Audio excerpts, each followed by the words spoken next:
사도 바울이 로마 감옥에 있으면서 디모데에게 너는 겨울이 오기 전에 어서 오라 9절과 21절에 두 번이나 얘기합니다. 그리고 사도 바울 목회 지난 세월 돌이켜보면서 떠나간 사람들을 생각합니다.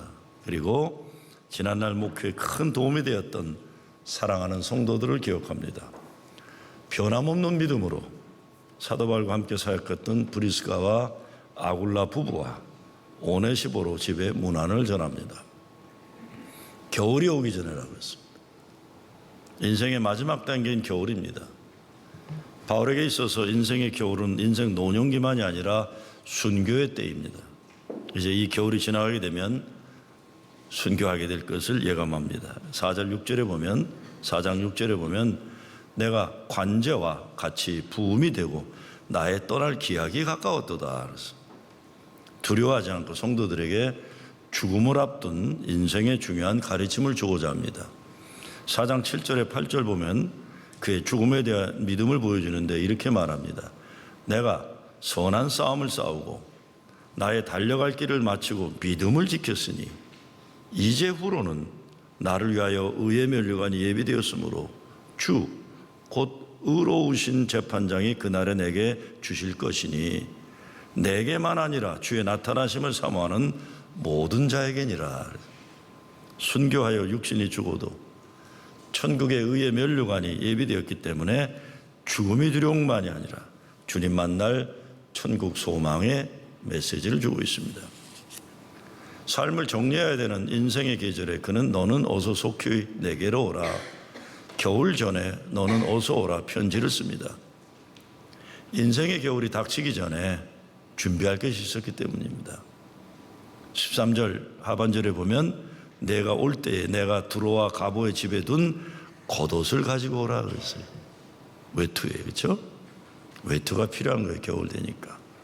근데 가만히 생각하면 이 부분이 마음을 짠하게 합니다.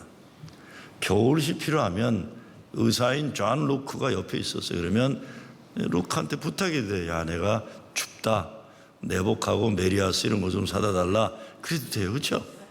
근데 안 하고 이 지중해 건너편에 있는 디모데에게 부탁을 하는 거예요. 거리상 가까운 사람보다 마음이 가까운 사람이 필요할 때가 있습니다. 아무리 작은 것 같아도 특별하게 그거를 이해할 수 있는 사람에게만 부탁할 수 있는 것들이 있습니다. 제 장모님이 연로해지시면서 40여 년 사셨던 시카고에서 제가 목회하던 아틀란타로 모시려고 했었어요.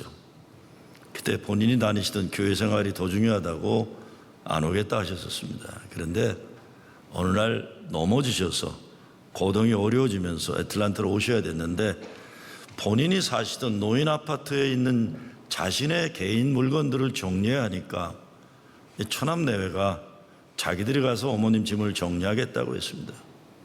근데 저희 장모님이 제 집사람한테 전화를 했어요. 내 물건은 네가 좀 정리해 주면 좋겠다. 이렇게 했습니다. 내 물건은 딸인 네가 좀 정리해 주면 좋겠다. 본인 장롱 속에 있는 속옷들을 정리하는 것 아들도 아니에요. 아무리 잘해도 며느리도 아니에요. 그는 딸, 네가 좀 정리해 줘라. 그래서 제 아내가 어머니 물건 정리하러 아틀란타부터 차를 타고 가서 어머니 짐을 정리하고 온 적이 있습니다. 어쩌면 사도 바울도 그런 마음이 아닐까 해요. 자기 자신의 가장 개인적인 것만큼은 가장 아끼는 디모데가 챙겨주기를 바라는 것입니다. 가족 성경을 가지고 오라 합니다. 가족 성경을. 이에 대해 스펄전 목사는 이렇게 씁니다. 그는 성령의 영감을 받고 있으면서 여전히 성경을 찾고 있습니다.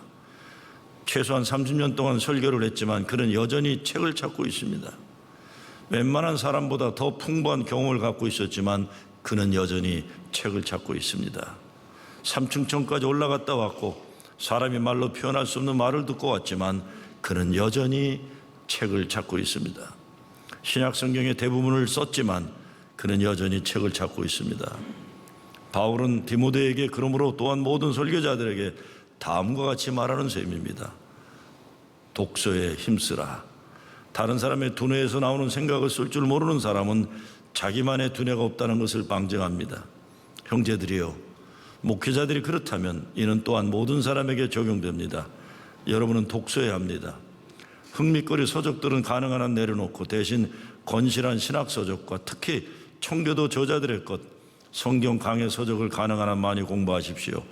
우리는 확신하건대 여가 시간을 보내는 가장 좋은 방법은 독서를 하거나 기도하는 것이라고 생각합니다. 책들을 통해 훗날 주님을 섬기기 위한 무기로 사용할 수 있는 많은 가르침을 얻을 수 있을 것입니다. 바울은 외칩니다. 책을 가져오라. 그 외침에 동참하십시오. 이렇게 썼어요. 스펄전은 최고의 최대 당대 설교자였어요. 그리고 바울은 겨울을 준비하며 많은 사람들의 얼굴을 떠올리고 있습니다. 먼저 데마를 생각합니다. 데마는 본래 바울의 제자요, 함께 믿음의 동력자였어요. 그러나 사도 바울이 당하는 고난과 고통을 보고 도망가 버린 거예요. 아우, 나 이거 못한다. 다음은 디도예요. 디도는 갔다라고 했어요. 디도는 자기의 할 일을 위해 갔다는 겁니다. 그런가 하면 그레스게도 그렇고 자신에게 해를 많이 입혔던 알렉산더를 생각해요. 얼마나 이 알렉산더가 못되게 했으면 마지막 임종을 앞두고 디모데에게 그 친구는 조심해라고 경고까지 했겠습니까? 모두 떠나고 바울의 곁에는 의사인 존 룩, 누가복음을 쓴, 사도행전을 쓴 누가만 남아서 그를 지켜보고 있습니다. 사람들이 하나둘씩 떠나갑니다. 이래서 가고 저래서 가고 다 떠나가는 겁니다. 이것이 인생의 겨울입니다. 그래서 바울은 디모데를 겨울 전에 속 키우라고 했어요. 근데 지중해는 겨울이 되면 항해가 불가능할 정도로 배 사정이 어렵다고 합니다. 만약에 겨울 전에 오지 못하면 그 이듬해 봄에 올 수밖에 없는데 그렇게 되면 디모데를 보지 못할지도 모를 일이었습니다. 전승에 의하면 디모데는 그해 겨울 전에 로마를 방문하지 못했다고 합니다. 바울이 디모데를 만나지 못했다는 겁니다. 겨울이 오기 전에 너는 오소라고 편지를 받고 자기가 해야 할 일들이 바빠가지고 그 일 처리하다가 그 이듬해 봄에 로마에 갔더니 이때 이미 바울은 옥중에서 순교하고 난 이후였어요. 디모데는 사도 바울의 무덤을 끌어안고 계속 울었다고 하는 겁니다. 오는 12월 1일 우리 교회 이웃초청 주일입니다. 뭐 예전에도 그랬지만 준비한 프로그램이 없더라고요. 제가 몇 년 전에도 그대로 할래 그랬더니 그때 우리 김재현 목사가 그냥 하겠습니다 해갖고 그때도 했어요. 아시다시피 뭐 가수 부르는 것도 아니고 뭐 텔레비 선물 주는 것도 없을 거라고. 그런데 그래도 하자고 그랬어요. 이유는 단 게 아닙니다. 한 분이라도 전도할 수 있기를 바라서 이런 거예요. 나에게도 그에게도 인생의 겨울이 옵니다. 찾아가서 초청하고 인도하고 전도해야 합니다. 겨울 전에 와달라고 하는 사람들의 간절한 소리가 있어요. 그것을 우리가 듣지 못할 뿐이고 그 사람들이 제대로 표현하지 못할 뿐이지 그 깊은 심령 속에는 나를 찾아와 달라는 소리들이 있는 거예요. 겨울이 오기 전에 내가 찾아갈 사람들이 있습니다. 찾아가는 일을 미루다가 디모데처럼 영원히 후회하게 될지 몰라요. 얼마나 많은지 몰라요. 한 번 만났어야 되는데, 연락했어야 됐는데, 밥 한 번 먹었어야 됐는데 결국 후회하는 일이 얼마나 많습니까? 지금 당장 하지 않으면 영영 할 기회가 없는 일들이 참 많습니다. 봄이 오기 전에 떠날지 모를 사람들이 있는 겁니다. 겨울이 다 가기 전에 복음을 전해달라고 호소하는 이런 영혼들의 울부짖음을 우리가 들을 수 있어야 됩니다. 12월 첫째 주입니다. 마가를 데려오라고 합니다. 이 마가가 바울과 함께 1차 전도여행을 따라 나섰다가 도중에 포기하고 고향으로 되돌아가 버린 그 마가예요. 그래서 2차 전도여행할 때 마가가 다시 찾아와서 좀 같이 가게 해달라고 했을 때 바울이 단호하게 거절해 버려가지고 그것 때문에 바나바와 바울이 싸우고 각자의 길을 가게 됐던 것입니다. 그러나 이 마가는 그 후에 충성을 다해 주를 위해 헌신합니다. 베드로의 수제자가 되고 마가복음의 저자가 되고 최초의 복음서를 쓴 게 존 마크예요. 이 마가예요. 이제 사도 바울이 마가를 데려오라고 부탁을 합니다. 그리고 11절에 보면 마가에 대해서 이렇게 고백합니다. 저가 나의 일에 유익하니라 그랬어요. 2차 선교여행 떠날 때 저런 인간은 무익하다고 그런 거예요. 근데 이제 본인이 인생의 후반전에 되니까 반성하는 거죠. 젊은 사람한테 그렇게 얘기했던 것, 저가 나에게 유익하니라. 11절이에요. 바울은 마가와 화해를 하고 싶어 합니다. 그와 관계를 회복하기 위해 디모데에게 데리고 오라고 부탁합니다. 겨울이 오기 전에 풀어야 할 사람들의 관계가 있습니다. 마태복음 16장 19절에 보면 내가 천국 열쇠를 네게 주리니 내가 땅에서 무엇이든지 매면 하늘에서도 매일 것이요 내가 땅에서 무엇이든지 풀면 하늘에서도 풀리리라 하시고 라고 했어요.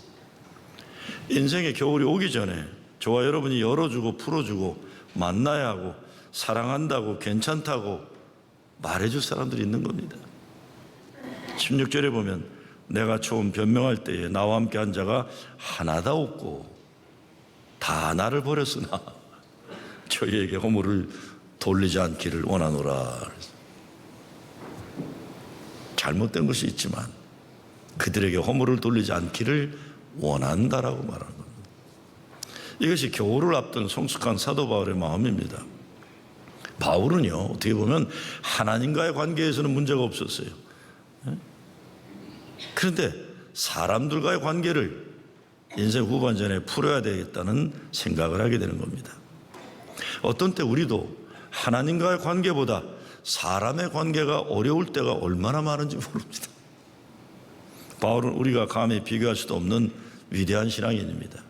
나를 본받으라고 얘기했던 그런 신앙인인데 그가 이제 사람들과의 관계를 돌아보며 후회하고 있다는 것입니다. 우리 인생의 겨울이 찾아오기 전에, 죽음이라는 겨울이 찾아오기 전에 무엇보다 우리는 주님 앞에 다시 나가야 됩니다. 인생에 있어서 태어난 것보다 더 분명한 것이 죽는 겁니다. 근데 우리 예수 믿는 사람들은 살아서 사는 기간 오래 살아야 70이고 건강해야 80이고 더 건강하면 90을 사는 한계가 있지만 죽어서 살아갈 시간은 영원하다고, 그래서 전도하는 겁니다. 우리 자신들은 물론 우리가 주님께로 초대하는 사람들이 모두 살아서 하나님 은혜와 예수님 사랑 가운데 살고 죽어서는 영원한 천국에 살아야 하기 때문입니다. 우리가 이웃을 초청하는 거 다른 것 아닙니다. 우리가 사랑하는 사람들 인생의 겨울이 오기 전에 예수 믿기를 바라서 그런 거예요. 우리 자신은 물론 사랑하는 사람들 생명의 호흡이 멈추게 되는 날 이 땅을 떠나게 되면 천국 가기를 원해서 그렇습니다. 충청도 사람들이 느리잖아요, 그렇죠? 느려요. 말도 느리고 그래요. 그래서 언덕 위에 있는 아들이 아버지에게 아버지 돌 굴러가요 그러면 하면 돌에 콱 맞아서 이제 아버지가 뭐 죽는다 뭐 이런 말이었어요. 그래서 어떤 사람들이 충청도 사람들이 죽어서 천당 가는 것도 천천히 갈 것 같다고 그러는데 절대로 아니라고 그러거든요. 죽음에 관해서는 충청도 사람이 제일 급하다고 합니다. 경상도 사람은 고마 돌아가셨다 아닙니까 이렇게 했는데요. 전라도 사람은 아따 돌아가 버렸단께. 충청도 사람은 한마디로 끝을 낸대요. 가시오. 한마디로 끝을 낸대요. 가시오. 사람은 빨리 가거나 늦게 가거나 죽습니다. 성경에서도 사람이 한번 죽는 것은 정한 일이요 그 뒤에는 심판이 있다고 분명하게 말하고 있어요. 그러니까 여기 이렇게 서 있는 저도 언젠간 갈 거예요. 여러분도 갈 겁니다. 연세 드신 분들 어느 날 자고 깨니까 그 연세가 되셨다고 할 거예요. 훌쩍 지나간 세월이에요. 인생 겨울을 맞이할 준비가 있어야 됩니다. 그래서 떠나기 전에 주님이 기뻐하신 일 많이 하고 가야죠. 세상 사람들은 행복을 찾는다 하지만 쾌락을 찾아요. 수단 방법 가리지 않고 쾌락 찾다가 타락의 길을 가서 지옥에 떨어지기도 해요. 행복이 아니죠. 제가 가끔 설교 시간에 말씀드리는 거지만 돈이라는 것은 천국 가는 노잣돈일 뿐입니다. 이거 못 갖고 가요. 하나님 기뻐하시는 일에 잘 쓰다 가야 됩니다. 이거 하나님 거라고 생각 안 하고 자기 거라고 생각하는 사람들 가운데 먹고 마시는 거, 더 비싼 거, 끼리끼리 숨어서 먹는 거, 잘 먹고 잘 사는 거라고 착각하는데 이거 불행이라는 것입니다. 진짜 잘 먹는 사람, 잘 사는 사람은 나보다 어려운 사람들, 가난한 사람들, 외로운 사람들과 함께 밥상을 넓게 펴서 먹고 마시는 거예요. 최소한 이것이 예수 믿는 사람들이 잘 먹고 잘 사는 겁니다. 예수님이 그렇게 먹고 사셨으니까요. 저는 자주 말씀드리지만 교회에서 우리 공동 식사예요. 우리들끼리 먹을 때는 라면에다가 숙주나물 넣고 좀 돈이 있으면 오징어도 넣고 해서 먹지만 손님들이 오면 딴 것까지 오도해서 그냥 같이 왜? 테이블을 넓게 펴야만 누가 와도 먹을 수 있기 때문에 그래요. 젊어서 열심히 수고해서 은퇴 이후에 편히 살고 여행 다니는 거 좋은 겁니다. 근데 진짜 기쁨은 그런 여행만이 아니죠. 여행 2번 가는 거 한 번 줄여가지고 그 돈 교회 헌금 내가지고 부모가 돈이 없어서 웬만한 곳 여행 한 번도 가보지 못한 애들 장학금 주는 거, 이게 진짜 행복이에요. 3번 가는 거 2번만 가고 건강에도 문제 없고 구원받는데 아무 상관없어요. 그거 좋은데 안 간다고 구원받는 거 아무 상관없어요. 내가 살아서 다른 사람들에게 예수의 이름으로 소망 주고 사랑을 나누어 주는 것만큼 천국 가는 준비 잘하는 것도 없습니다. 돈을 천국 가는 일에 써야지 돈 가지고 지옥 가는 일에 쓰거나 천국 가는 일에 상관없는 일에 낭비하지 말아야 됩니다. 우리 교회요, 연세 드신 분들 보면 참 독특한 분들이에요.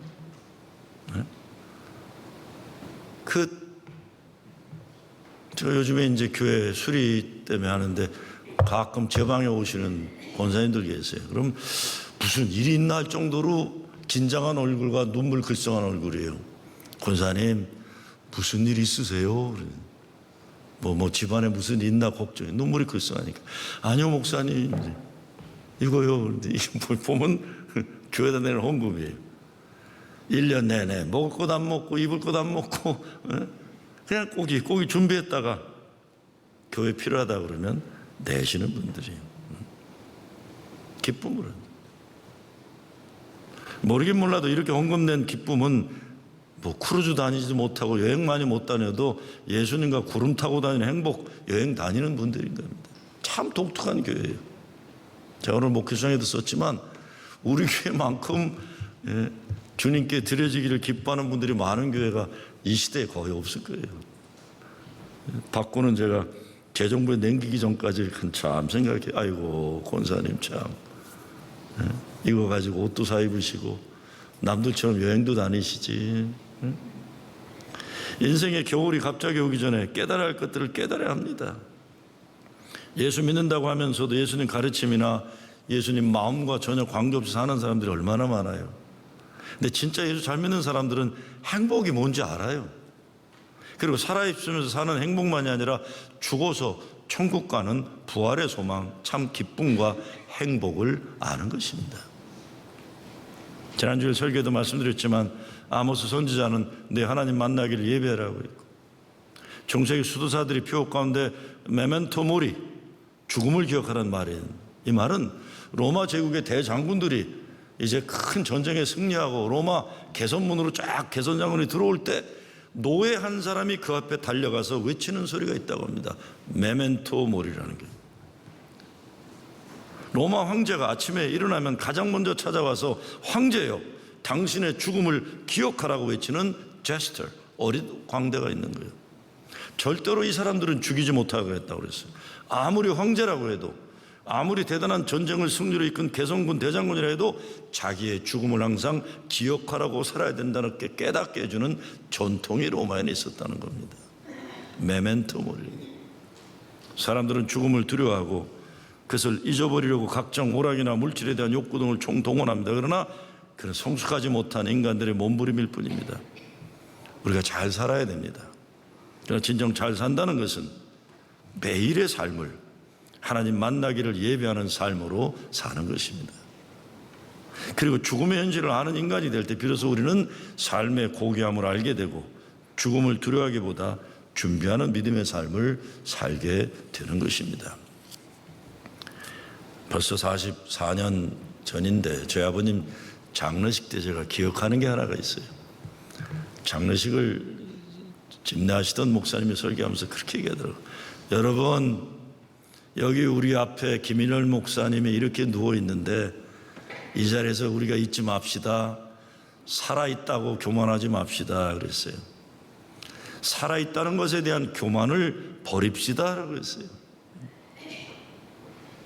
제가 어떤 때 교인들 장례식 때 유가족 말로 위로하지 않고 가만히 서 있는 때가 있어요. 그냥 내가 주어진 집내만 해요. 어떤 때 물어보는 부목사들, 목사님 왜 좀 더 가서 허구도 해주고 따뜻한 말 안 해줍니까? 그래요. 그거 약발이 며칠 안 가 그래요. 말로 위로하는 거 며칠 안 가요. 며칠 안 갑니다. 예수 믿거나 믿지 않거나 사랑하는 사람 떠나버리는 것, 슬프고 아픈 일 본인이 끌어안고 살아야 되는 거예요. 그런데 기독교 장례는 천국 간 분들이 이 땅에서 살아온 삶에 대한 감사, 짧거나 길거나, 또 죽어서 천국 부활하심에 대한 축제입니다. 물론 좀 오래 살면 얼마나 좋아요. 그렇죠? 90을 넘어 100세 넘어 얼마나 좋아요. 그런데 어찌 사람의 생명이 사람 마음대로 되는 걸까요? 아닙니다. 그래서 조금 짧게 살다 가거나 길게 살다 가거나 아프게 가거나 편하게 가거나 성경에서 말하는 것은 예수님은 산자와 죽은 자 모두의 주님이란 말씀입니다. 그래서 우리의 장례는 살아온 날의 감사와 부활의 천국 축제이기를 바랄 뿐입니다. 겨울은 누구에게나 옵니다. 잘 준비해야죠. 제가 가까운 사람들에게 농담처럼 많이 하는 말이, 야, 그 얼마나 오래 살겠다고 너 그러냐. 행복하게 살기도 짧고 바쁜 인생, 불행을 인생 콘셉트로 살지 말자. 사랑하기도 바쁜 인생, 미워하느라고 인생 낭비하지 말자. 삶은 내 마음이고 믿음의 열매예요. 예수 믿는 것은 세상 현실 조건이 어떠하든지 무관하게 예수님 때문에 천하 가장 행복하게 사는 겁니다. 죽을 수밖에 없는 죄를 예수님 십자가 보혈로 구원하셨기 때문에 우리는 영원한 생명을 가진 존재들이에요. 예수님이 죽음에서 부활하셨기 때문에 그가 살았으니 나도 살리라요. 예수님은 내가 살았으니 너희도 살리라고 하신 거 아니에요. 예수님 말씀, 예수 믿으면 살아서 영원히 죽지 않고 죽어도 산다고 그랬어요. 그래서 그 믿음으로 우리는 죽음에서 생명으로 옮겨진 존재가 된 겁니다. 그래서 바울이 뭐라고 합니까? 세상 그 어느 것도, 죽음도 가난도 아픔도 슬픔도 예수의 사랑으로부터 우리를 끊을 수 없다고 해요. 그 사랑, 이 말씀 믿고 살면 우리가 뭐가 두렵겠어요? 뭐가 두렵겠어요? 그래서 예수 믿으면 행복한 겁니다. 그러니까 예수 진짜 믿으면 예수 믿는 믿음 하나로 만족하고 행복한 것입니다. 예수는 나의 길이요 진리요 생명이라 하셨어요. 그리고 나는 부활이요 생명이니 나를 믿는 자는 죽어도 살겠고 무릇 살아서 나를 믿는 자는 영원히 죽지 아니하리니 이것을 내가 믿느냐? 내가 믿느냐? 천국과 지옥을 이야기하면 어떤 사람들은 당신 죽어보지도 않고 어떻게 알아? 그럴 거예요. 네. 지옥에 간 다음에, 어이구, 이거 진짜 있구나. 이게 큰일 나는 거예요, 여러분. 네? 천국에 간 다음에, 야, 나 예수 믿기 잘했다. 성경 말씀이 진짜구나. 얼마나 감사해요. 우리가 어떻게 부활과 생명을 믿을 수 있습니까? 경험일까요? 누가 그 경험을 하고 살았겠어요? 지식일까요? 그 지식이 어떻게 가능하겠어요? 아닙니다. 성경에서 예수님이 말씀하셨기 때문에 믿는 것뿐이에요. 믿어야 하는 거예요. 믿고 살아서 이 땅에서도 천하 가장 행복한 삶 살고 하나님 사랑받는 기쁨으로 사는 것, 그리고 예수 믿는 사람은 죽지 않는다고 약속하셨으니까 사망에서 생명으로 옮겨진다 약속하셨기 때문에 죽어서 장례 지내도 거룩한 몸으로 천국에서 다시 부활하는 겁니다. 가을이 잠시더니 벌써 겨울의 기운이에요. 우리도 바울의 인생 겨울이 오기 전에 어서 오라는 말의 의미를 한 번쯤 생각해 볼 수 있어야 됩니다. 우리는 우리 인생의 겨울이 온다는 것을 생각해서 순간순간 주어진 시간을 잘 살아야 합니다. 가을에 겨울을 준비하면서 인간은 성숙해지는 거죠. 겨울을 지낸 모든 창조세계의 것들이 강해지고 성숙해지는 것 같이 사람도 작고 큰 인생의 겨울을 경험하면서 성숙해지고 강건해지는 것입니다. 다윗이 내게 줄로 재워진 구역은 아름다운 곳에 있으며 나의 기업이 실로 아름답도다. 인생의 말년의 고백입니다. 저와 여러분도 하나님 내게 주신 인생 참 즐거웠습니다. 내게 맡겨주신 그 모든 것들 참 아름다웠습니다. 인생의 마지막 날이 다가오면서 이렇게 고백할 수 있으면 얼마나 큰 축복이겠습니까? 여러분, 젊은 사람들은 그렇지만 연세 드신 분들 특별히 생각하는 것은 우리가 여기 이 세상에서 생명 다하고 떠날 때 우리를 아는 사람들이 우리가 어디로 갈 건지 궁금해하면 곤란하다고 지난주에도 말씀드렸어요. 야, 우리 엄마 천국 갔다, 할렐루야. 추모주일 되면 천국 갑니다. 제가 지난주에 저희 어머니가 아버지하고 합장 40몇 년 만에 같이 이렇게 모셨기 때문에 묘지를 갔어요. 아이고, 오랜만에 작년에 가고 한 번도 안 갔기 때문에 풀이 덮여서 찾지도 못했어요. 그 사이에. 할 수 없이 가위도 없어갖고 풀로 다 뽑았어요. 그리고 내가 꽃을 준비한 게 아니라 비행기 타고 가면서 거기 있는 후배 목사한테 제일 좋은 꽃을 많이 준비해달라고 해갖고 제 후배가 갖다 놓은 꽃 갖고, 그랬더니 이 후배가 같이 풀을 뽑는 거예요. 같이 풀을 뽑는 거예요. 응? 우리들 삶에서 저는 제 어머님 아버님 모시고 있는 거 보면서 돌아가시고 죽으신 이후에 슬픔은 있지만 우리의 믿음으로 천국 가신 부모님들한 이 믿음의 유산 때문에 늘 감사한 거예요. 늘 감사한 거예요. 부모로서 자녀에게 줄 수 있는 가장 큰 선물이 우리 아빠 엄마 천국 계시구나, 그 믿음의 선물이죠. 17절에 보면 주께서 내 곁에 서서 나에게 힘을 주시문이라고 했어요. 주님께서는 인생의 겨울에도 바울이 고백하는 것처럼 우리 곁에 든든히 서 계시는 겁니다. 복음성에 이런 노래 있죠? 내 인생 여정 끝내어. 내 인생 여정 끝내어 강 건너 언덕 이룰 때 하늘문 향해 말하리 예수 인도하셨네. 내 인생 가시밭 길을 허덕이면서 갈 때에 시험과 환난 많으나 예수 인도하셨네. 내 밟는 발걸음마다 주 예수 보살피시사 승리의 개가 부르며 주를 찬송하리라. 매일 발걸음마다 예수 인도하셨네. 나의 무거운 죄짐을 모두 벗고 하는 말 예수 인도하셨네. 예수 인도하셨네. 우리 모두 오직 믿음으로 살고 이 세상 여정 끝내고 하나님 부르시는 그날 되면 예수 인도하셨네. 감사합니다. 참 잘 살았습니다. 행복했습니다. 감사의 찬양 노래 부르며 천국으로 떠나는 여러분 되시길 주의 이름으로 축원합니다.